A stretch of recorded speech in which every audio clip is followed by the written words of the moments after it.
guys from GuitarPrinciples.com, and I want to tell you a little bit about the use of the capo. Okay, now you may have heard of this thing. Some people think that using a capo is a substitute for doing bar chords. Okay, it isn't. Even if you use a capo, you're going to still have to learn how to bar eventually.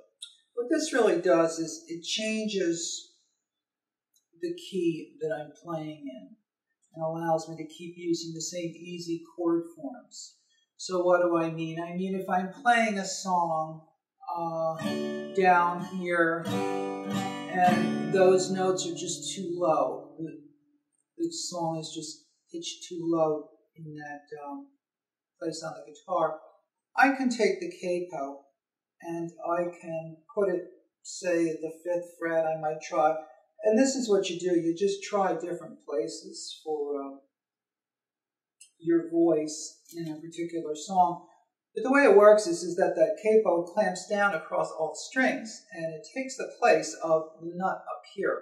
So without the capo, I might have been doing that song. Maybe the song is written in D, and I'm doing the D chord and the G chord and so forth. And with the capo, I can use the same chord forms. So as far as my fingers go, it's actually easier because it's higher up. The strings are lower to the neck. This thing is now acting as the nut. So basically, right here, if that's the nut of the guitar, which is that white part up there, by the way, then that 1st fret, this fret right here is the 1st fret. So that's the 2nd fret. So if I'm supposed to do my D chord starting on the 2nd fret, I'm going to do it there. And everything will be the same. It's just that that is pitched very much higher.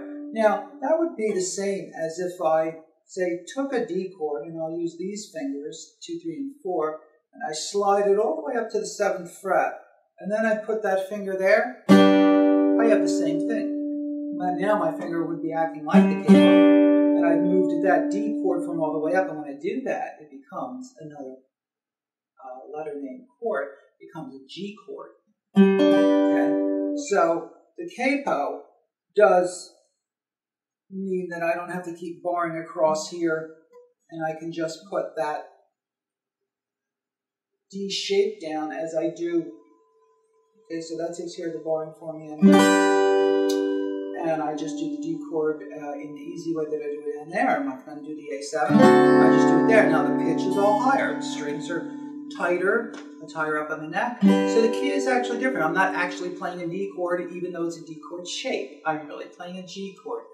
And you'll see people use capos all the time at any different frets. I believe that in the song Hotel California, I think they're capoing up there. They're using like A minor form, which is really an E minor. So even without singing, people will use capos for different purposes. The basic point is it allows me to use fingering from one key and actually be in another key. But for now, you're probably going to be interested in it just for singing purposes. So you might want to get yourself a capo, and if you're doing the song and it doesn't seem right for your voice, you can put the capo at different places and then try the song out there and see if you can find a more comfortable key for your voice.